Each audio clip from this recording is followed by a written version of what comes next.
Hello, everyone. I am so glad to see you here today or for the replay. My name is Rachel Stravelli, and this is going to be a short class on holding boundaries. And obviously, this is a big topic, so we won't get deep into everything.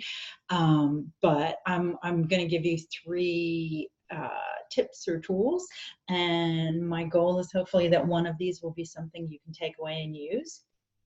And if you're watching for the replay, I would love to hear if you have any questions that don't get answered. So feel free to reach out to me on social media or email.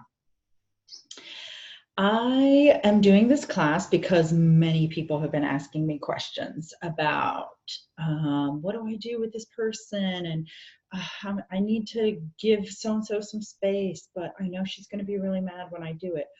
Or you have a coworker who's really overbearing and trying to kind of control you, or a friend who their whole world is falling apart and they expect you to be their part-time therapist.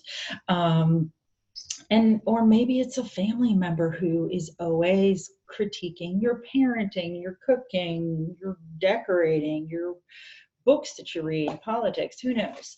Or maybe it's actually in a good relationship that you're in, but you realize that there's parts of you that are feeling stifled or stagnant or are not getting expressed. And there's more of you that you want to give the world.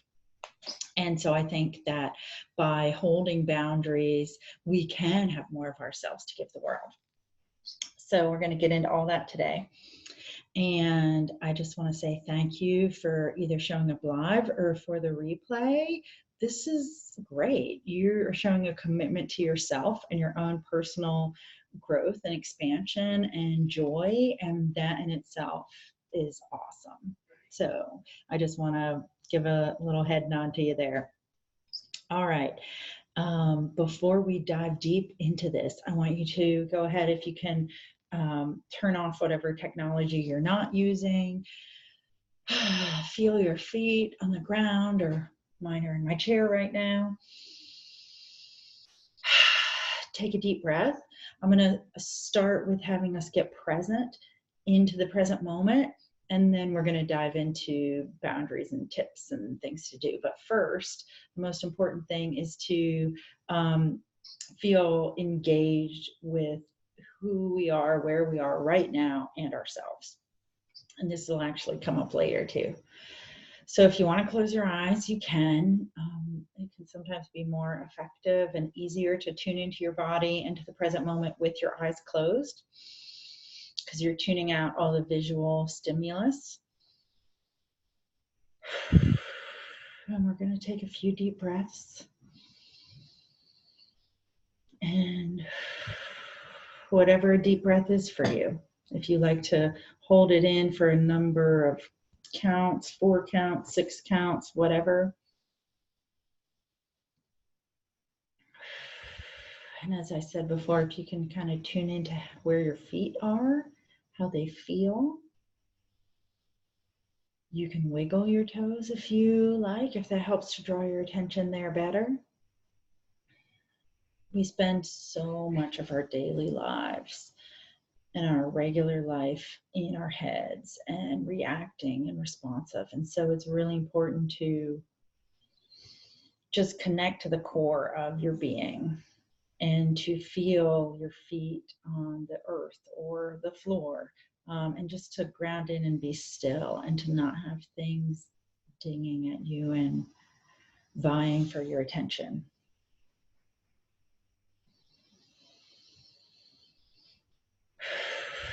And as you are taking these deep breaths, I want you can either place your hand on your heart or just think about your heart inside of you. And I want you to imagine that you're giving your own self a hug. And I want you to imagine, what does your heart look like to you? Does it look like a typical picture of a heart? Or when you feel your heart, how does it feel? It might be a flower. It might be a ball of light. It could be a mushroom. It could be a cat jumping around. But I want you to tune in and feel how your heart feels to you. And if any ideas or visuals pop into your head, that's perfectly okay. Or if nothing pops into your mind, that's okay too. And I want you to imagine taking a few breaths that go straight to your heart. So we've been paying attention to your feet and your toes, but now I want you to imagine breathing into your heart. And you're going to do a few breaths of that.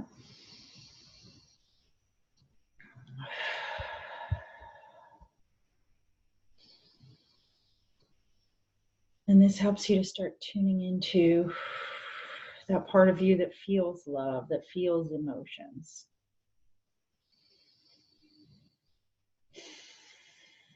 And I'm going to open my eyes slowly. You can choose to keep yours closed for a little bit longer or open them.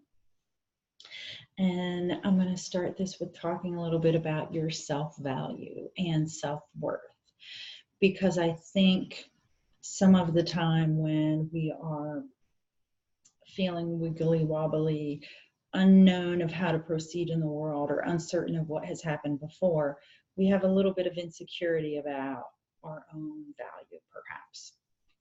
And so by breathing into the heart, you get back connected to yourself and you start to remember how important you are. You know, you're a human being. I think a spiritual being in a human body, but you know, you have beliefs of whatever they are. And in our human being lives, like, you have this heart beating that will be with you your whole life. Your body will not leave you, you know, and yes, you may have whatever kind of health that you may have, but it will always be there for you. It's always something that in moments of stress or in happiness, you can connect back to your heart. You can connect back to your feet. You can connect back to your breath coming in and out. And it's one way to remind yourself of your value. Like, you, same as every other expression of life on earth, it has so much importance to you. And I think about how, like, walking out in the woods or down a city block or into a garden, every flower, every plant, every squirrel, every bird, it has its own little vibrancy to it and radiance and its own unique beauty. And same with you. Whether or not, you know, how I look or how you look is what society says is beautiful, we are human beings living this expression of life, and I think that's pretty incredible. And so one of the most powerful things that we can do when we are navigating and negotiating different experiences with these other human beings out there is to take time every day to reconnect to our value, to reconnect to our stance, our beliefs, what we feel we have to bring to the world. And I'm actually in the process of creating something right now. The working title is called My Power Book. And what it is a short, kind of like a workbook or a journal that you complete. And then every day is something that you can look through to remind yourself of your value, of your power, of your self-worth. Because it's, you know, it's like taking a shower or eating food or all of the other daily things we have to do. In some ways, because of all of the stressors of the world, we have to renew our dedication and appreciation and love for ourselves, I think, every day. When I make a point every day to affirm my value that I'm a spiritual being in a human body, or however you may believe your spiritual or non-spiritual beliefs, when I affirm every day the importance of me, and not in a like a I'm so grandiose and everyone must think I'm amazing, but just like, I'm important, I'm alive, I have a voice, I have a purpose. When I affirm that every day, it makes me feel more confident, more empowered, and more able to navigate the difficult conversations that come about. And sometimes there are, you know, some of these relationships, it's not like a one-time thing, like it's going to happen again and again. Or as we set boundaries, it might be something that we have to keep on working with.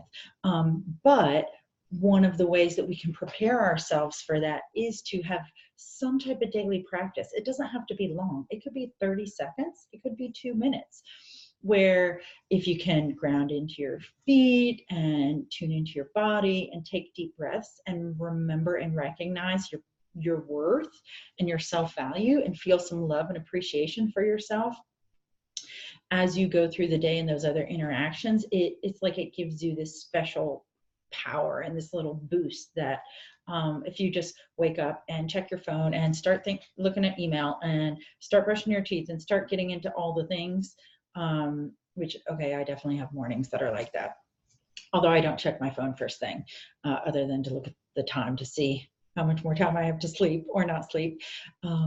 But if we jump right into doing all of these things without connecting to ourselves first, sometimes it's like the day gets away from us.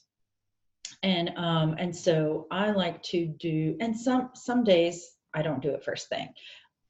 What I often like to do is before I start my work for the day, have a moment where I retune into that. If you know you're going to a party or going to work or going somewhere where there's a person that you often have these difficult conversations and interactions with, I would do this before you go. Another thing to do is that kind of goes along with this is having a powerful stance. So putting your shoulders back, maybe even practicing in the morning, like standing with your hands on your hips. They call this the power pose. And there's something, and looking like a little bit up with your head. There's something about doing this, and they're actually doing psychological research to quantify and assess like what it does. But it definitely gives people more power. It gives people more confidence. It makes them feel more able to go into different scenarios and to present themselves how they would like to present themselves. All right, so that is my first tip.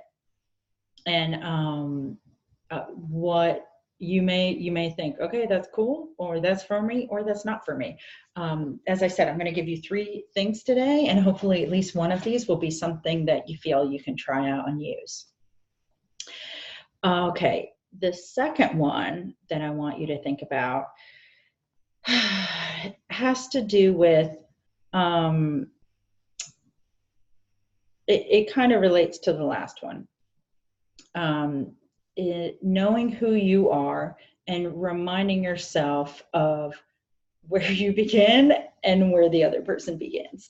So, and it's kind of silly that that I'm saying this, but it's true.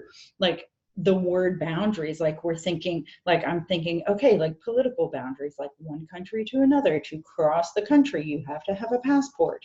The boundary of the outside of my home, like to come into my home, you have to open the door. I have to let you in the door. If somebody comes into my home who I haven't let in the door, that's an intruder. That's against the law.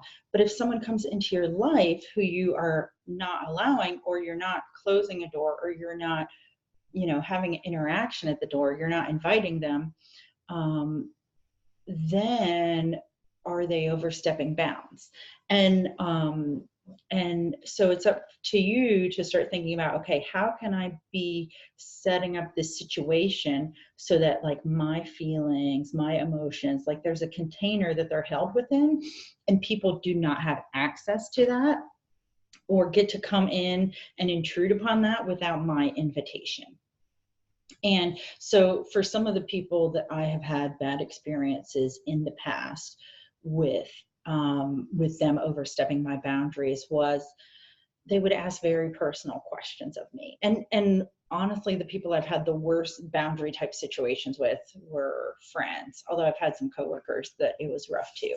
And sometimes family as well. I mean, I kind of feel like it's been everywhere. So, but with a friend, one friend, and to be specific, she would ask me really personal questions, and it was kind of like, because we're friends, I didn't know how to say, well, I feel like you're asking me something that's too personal. And I didn't have a set way at the time to deal with it. And I would just kind of be like shocked. And then I would tell her, and then she would use that in the conversation to then pretty much make me feel inferior. And I just don't know why, but at the time I never stopped and was like, no, or I don't want to talk about that, or, that's personal, I don't want to share it. Over time, when I started noticing that this was a pattern, for me, what worked really well was to have a couple phrases that I could use to kind of redirect the conversation. And redirecting is another thing that really can work in a scenario like that. But for various reasons, because we were close, I felt like I couldn't have that boundary with her. I couldn't draw the line with her. And now what I recognize is, because there is that boundary now and there is that line, and I don't give out that type of information to her. And so she doesn't make me feel inferior anymore. And I, over time, just got better at giving some physical distance or verbal distance or redirecting conversation. But as I've said, one of the things that helps me is to remember, like, okay, this is me. This is me, my human body. That's her. Like, her disappointment, her feelings, her opinions about what I should tell her if I'm her friend, those are all hers. They're not mine.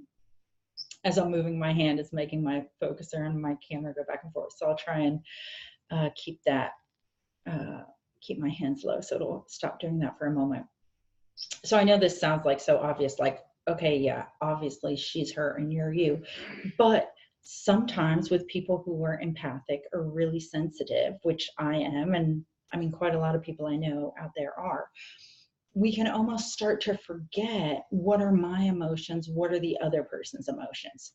Tuning back into your body can help you to do that. Reaffirming like who you are, that other exercise I was talking about, like remembering your worth.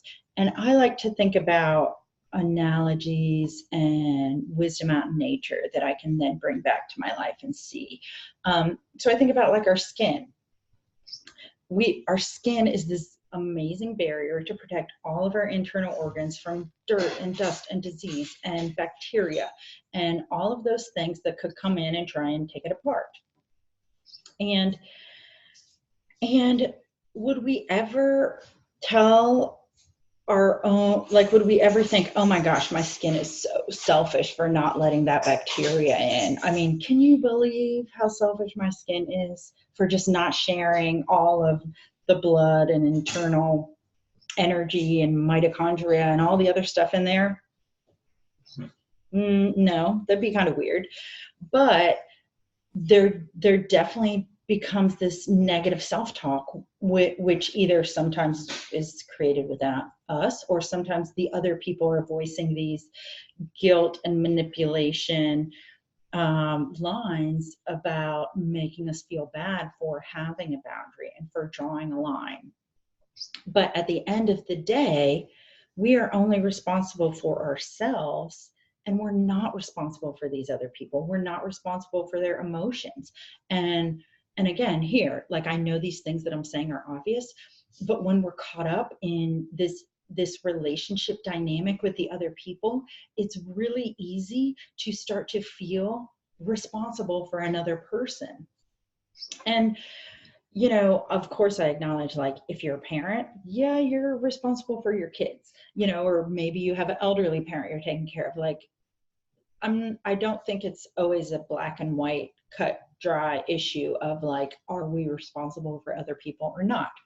And I acknowledge, like, we are social creatures, and over time, throughout history, we've had to navigate these different relationships. And a lot of women that I know, but also men too, we've learned these coping mechanisms for how do we handle when there's some power differentiation, or someone wants to get something from us, and how do we handle when we logistically can't cut someone out of our lives anymore.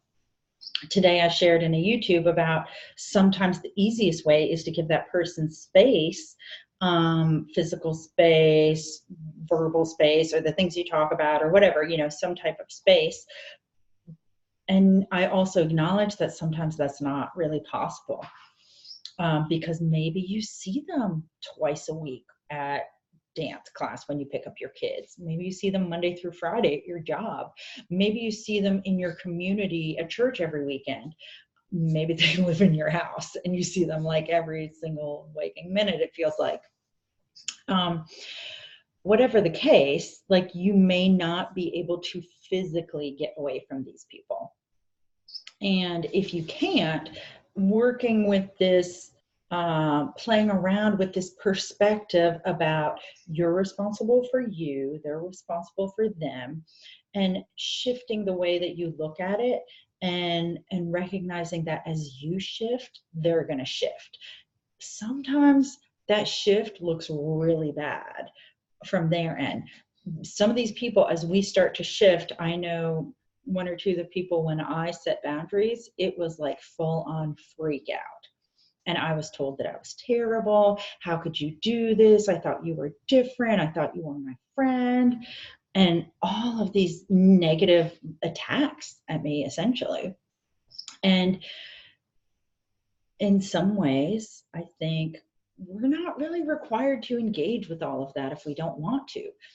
Back to our skin, that analogy. So you can just have the boundary, have the defense, have the container that's you, and you don't have to give them all your reasons for why you're not doing it. You may want to over time, you may experiment with that, but you might just decide right now to hold your own boundaries and recognize. And maybe you have to tell yourself, like, it's perfectly fine to have an affirmation or a mantra or some type of question or statement that you remind yourself of. And like, I came up with the one about our skin, and even though it's silly, like, sometimes these silly things can kind of break our brain out of a pattern and our mind and show us a different way of looking at it, so that we can have a more expansive view of the situation.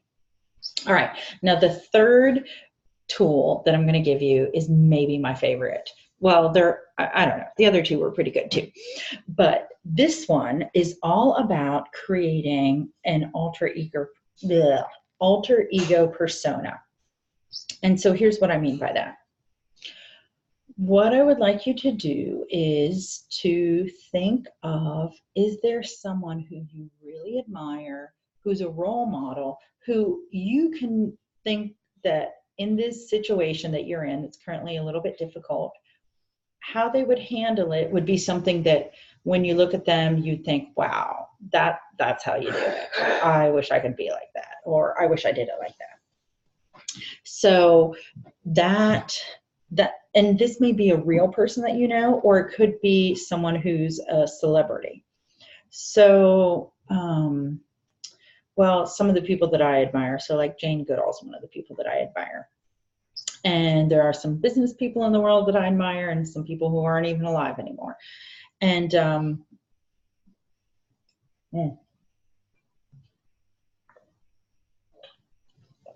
and Wayne Dyer is another person I admire.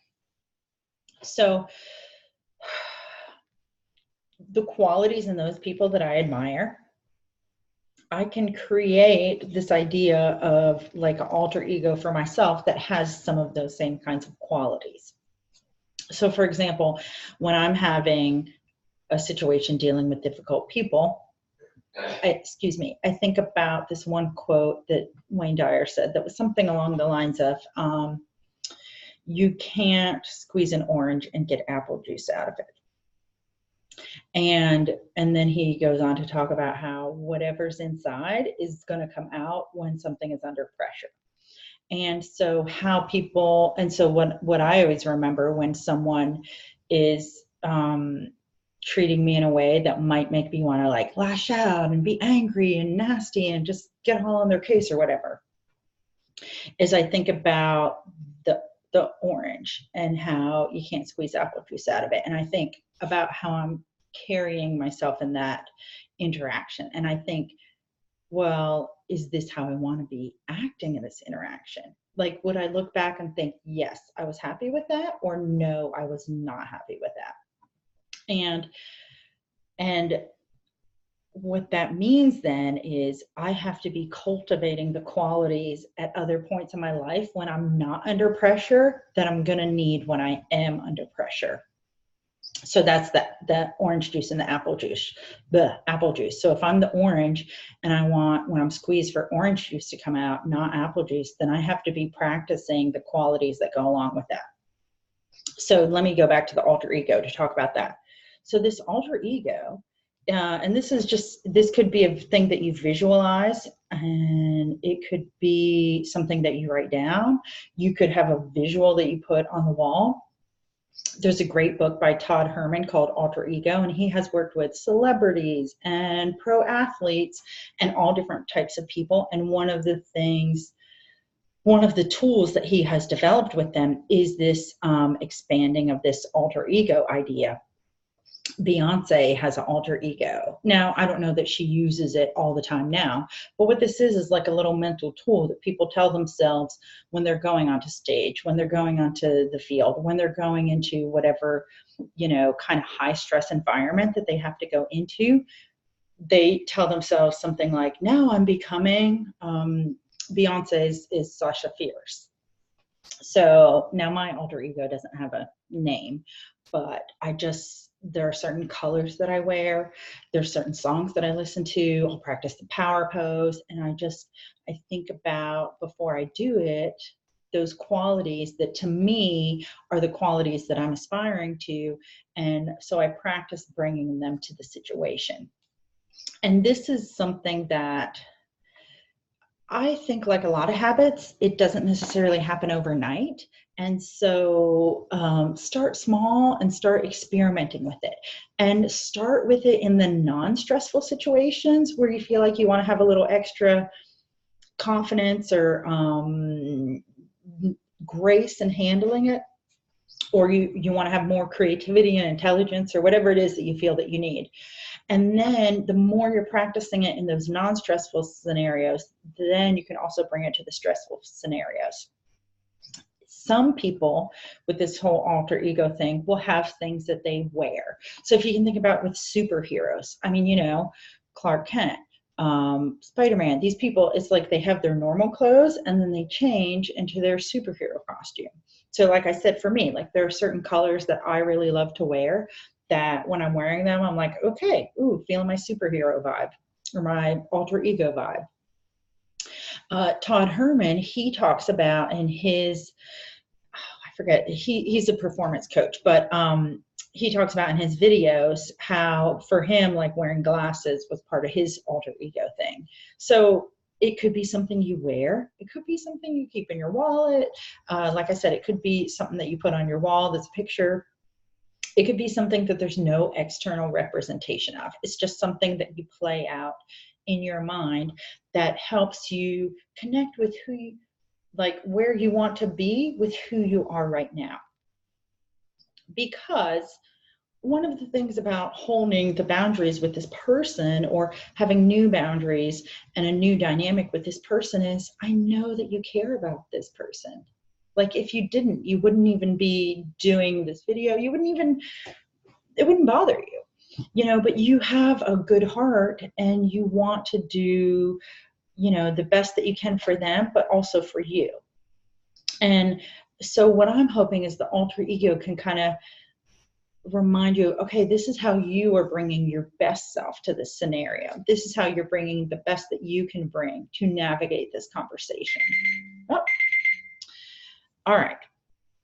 So as I said before, if you have questions after you watch this replay, you're definitely welcome to get in touch with me and ask me some questions. And so in review, so a daily or a regular like visualization or reconnecting to your body and to your own value is one really powerful way to help you then go out and hold boundaries. Connecting to the idea that, there's this misconception, I believe, that self-care is selfish or protecting your own needs is selfish. But to some degree, you have to do that. As I talked about before, like, I am not you, you are not me. So if I only fulfill and am concerned with your needs, then mine aren't going to be met. It's going to be an imbalance. And so you could look at your skin as a metaphor. You could look at the walls of your house as a metaphor. Start looking for all the ways in the natural world or in our human world that we have structures and containers for things, and ways in which we say, yes, this is allowed, no, that is not allowed. And as you start to notice this, you can also start to notice, where do I do it in my own life already? Because I'm sure you hold some boundaries with some people. It's just there's a few people who they managed to like get in there too close to your heart, and now it's harder to hold boundaries with them. So as you're looking at boundaries in a new way and seeing yourself in a new way, your brain starts to expand and see, oh, okay, it's not a bad thing. Valuing myself, taking self-responsibility is not bad. Letting them take responsibility for themselves is actually quite healthy. It doesn't mean you have to not answer the phone every time they call if that's how you feel, but it also means you could choose to do that if that's how you feel. All right, so that was number 2. And then number 3, so connecting with and creating, imagining this alter ego presence. So creating this little story about who is this aspirational person that you want to be, that maybe you could be in small moments every day. And it could be that the alter ego then fits in with this visualization that you do either in the morning or when you're in your car waiting in a stoplight, or in the evening before you go to bed. So taking moments to start integrating these characteristics and feelings that you want to bring to your life in different moments, so that when you're in the situation with this person that you want to have some boundaries with and you want to have a different dynamic with, you've already been practicing in little ways, you've been visualizing it in various ways, you're connected to your own value and your own power, and you can start to make some progress.